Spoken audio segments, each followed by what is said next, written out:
Episode 8. Tanish Khanwilkar माझा नवरा आहे. अपर्णाच्या 2 असिस्टंट धावत तिच्याजवळ गेल्या आणि मोठ्या कष्टांनी तिला उठून उभं केलं. त्यांच्यातली एक जण अचानक म्हणाली, मला कसला तरी विचित्र वास का येतोय? सेटवरच्या प्रत्येकाची नजर अपर्णाच्या पायांच्या खाली असलेल्या जमिनीवर गेली. त्यांना तिच्या पॅन्टमधून छोटे छोटे थेंब गळत असताना दिसले. तिनं भीतीमुळे तिची पॅन्ट ओली केलीये हे स्पष्ट दिसत होतं. एकदम सगळ्यांनी मान खाली घातली आणि खांदे उडवले. अपर्णा हळूहळू शुद्धीवर यायला लागली. तिच्या आजूबाजूच्या लोकांच्या प्रतिक्रिया बघून ती जोरात रडायला लागली. आई, किती लाजिरवाणं होतं हे. एक फिमेल स्टार असल्यामुळे ही घटना तिच्या करिअरवर एक काळा ठपका ठरली असती. जे झालं त्यामुळे अपर्णाला प्रचंड धक्का बसल्यामुळे सगळ्यांनी काही वेळ विश्रांती घ्यायचं ठरवलं. तनिष एका छत्रीच्या सावलीखाली बसलेला असताना त्याचा मॅनेजर त्याच्या जवळ येऊन म्हणाला, खानविलकर सर, तुम्ही कार रेसिंगमध्ये एक्सपर्ट आहात. तुमचा ब्रेक्स आणि ॲक्सिलरेटरमध्ये गोंधळ कसा होऊ शकतो? तुम्ही तसं जाणून बुजून केलत का? आणि तसं असेल तर तुम्हाला इतकं नाराज करण्यासारखं अपर्णाने केलं तरी काय?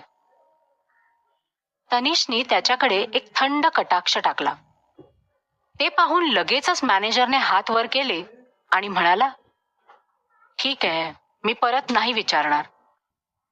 इरा टॅक्सीमध्ये लिहिलेला ड्राफ्ट घेऊन ऑफिसकडे धावली. अर्ध्याच तासात तिने एक सविस्तर आर्टिकल एडिट आणि कंपाईल केलं होतं. त्या आर्टिकलमध्ये एका आडनाव राजन असणाऱ्या हिरोईननी एका अवॉर्ड विनिंग हिरोच्या लग्नामुळे इंटरनेटवर झालेल्या गवगव्याचा कसा फायदा घेतला ते लिहिलं होतं. एवढंच नाही तर त्या हिरोईनला त्या सगळ्याबद्दल मुळीच अपराधी वाटत नव्हतं. ते आर्टिकल अत्यंत परखड आणि रोखठोक भाषेत लिहिलेलं होतं. त्यात आर्टिकलची खोचक भाषा स्पष्ट कळत होती. आर्टिकल लिहून संपेपर्यंत इराचा उजवा हात दुखायला लागला होता. तिचं जेव्हा समाधान झालं तेव्हा तिनं हात वरती करून आळोखे पिळोखे दिले. ज्या व्यक्तीची तिला मारण्याची हिंमत झाली तिनं आता इराच्या लेखणीने दिलेल्या उत्तराला सामोरं जायची तयारी ठेवायला हवी होती. तिनं मॉनिटरवरून तिची नजर हटवली आणि तिला नीतू नायक त्याच्या मागे उभी असलेली दिसली. नीतू तिची मान उंच करून खोचकपणे म्हणाली, तुझा परफॉर्मन्स कितीही चांगला असला तरी तुला आज निघावं लागणार आहे. ती जरा मोठ्याने बोलत होती त्यामुळे ऑफिसमधल्या सगळ्यांच्या माना एकाच वेळी तिच्याकडे वळल्या. इरानं भुवया उंचावून आणि तिची हनवटी हातावर ठेवून नीतूकडे बघितलं. तिनं एक सुस्कारा सोडला आणि म्हणाली, नीतू, मी खरंच फार छान दिसते, पण याचा अर्थ असा नाही की तू सगळा वेळ माझ्याकडेच बघत बसलं पाहिजेस. एवढीही सुंदर नाहीये मी. नीतू तिचे हे शब्द ऐकून रागानं लालेलाल झाली आणि म्हणाली, इरा शहा, तू माझ्यासमोर उद्दामपणा दाखवत जाऊ नकोस. मी तुला सांगून ठेवते, चीफ एडिटरनं आधीच जाहीर केलाय की तुला जर मिसेस खानविलकर कोण आहेत ते सापडलं नाही तर त्या तुझी इथून हकालपट्टी करणार आहेत. तुला रेझिग्नेशन लेटर लिहायला जमेल ना, की त्यात माझी मदत लागणार आहे?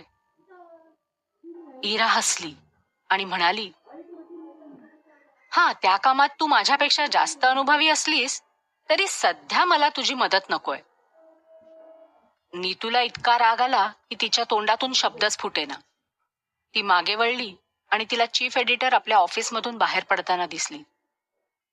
एडिटरचा चेहरा गंभीर दिसत होता आणि ती चिडल्यासारखी वाटत होती. नीतूचं तोंड लगेच चालायला लागलं आणि ती म्हणाली, चीफ, इरा ऑफिसमध्ये आलीये. चीफ एडिटरनी हे शब्द ऐकून इराकडे रागाने बघितलं आणि तिच्याकडे चालत आली. तिच्या हातात एक मोबाईल फोन होता.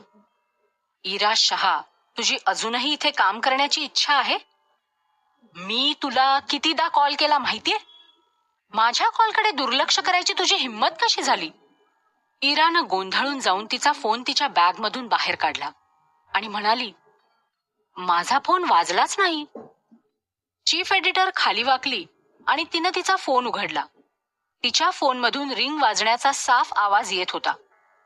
सध्या माझ्या फोनवरून एक कॉल केला जातोय जो पलीकडची व्यक्ती उचलत नाहीये हे क्लिअर आहे. तुझा फोन वाजत नाहीये हे कसं शक्य आहे? तुला असं वाटतं का की तू जर माझा कॉल घेतला नाहीस तर तुला आज तुझे रिझल्ट्स मला दाखवावे लागणार नाहीत? मी विचारते तुला काहीतरी. कोण आहे मिसेस खानविलकर? शोधून काढलंस का तू?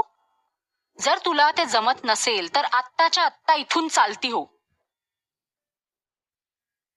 इरानं तिचा फोन चेक केला, पण त्याचा स्क्रीन सेव्हर अनोळखी होता. तिनं सकाळी नक्की काय काय घडलं होतं ते आठवायचा खूप प्रयत्न केला.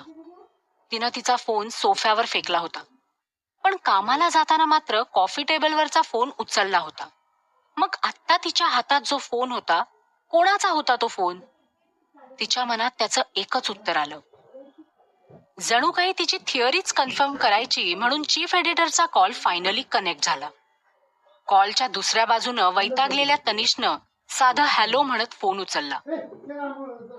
तनिषचा आवाज युनिक असल्यामुळे तो ओळखायला काहीच अडचण आली नाही. त्यामुळं त्यानं जरी फक्त एकच शब्द उच्चारला असला तरी पूर्ण ऑफिस शांत झालं. इराला कोंडीत सापडल्यासारखं वाटलं. चीफ एडिटर सुद्धा गोंधळून गेली. ती अविश्वासाने तिच्या फोनकडे पाहत राहिली. मी चुकीच्या व्यक्तीला फोन केलाय?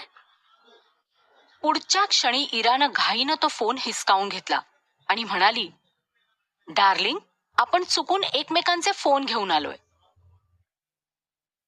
जेव्हा तिनं तिचं वाक्य संपवलं तेव्हा तिनं तिच्या आजूबाजूला असणाऱ्या लोकांकडे बघितलं आणि पटकन पुढे बोलली, मी जरा कामात आहे, त्यामुळे आता फोन ठेवते. आपण नंतर बोलूया. बाय. तनिष काही उत्तर द्यायच्या आधीच तिनं कॉल कट केला. ऑफिस अजूनही शांतच होतं. थोड्या वेळाने कोणीतरी विचारलं, इरा, तुला बॉयफ्रेंड आहे? इरानं मान डोलावली. तुझ्या बॉयफ्रेंडचा आवाज तनिष खानविलकरच्या आवाजाशी इतका मिळता जुळता कसा आहे? इरानं वरती पाहिलं आणि गंभीर चेहरा करून उत्तर दिलं, मला तुम्हाला सांगायचंय, तनिष खानविलकर माझा नवरा आहे.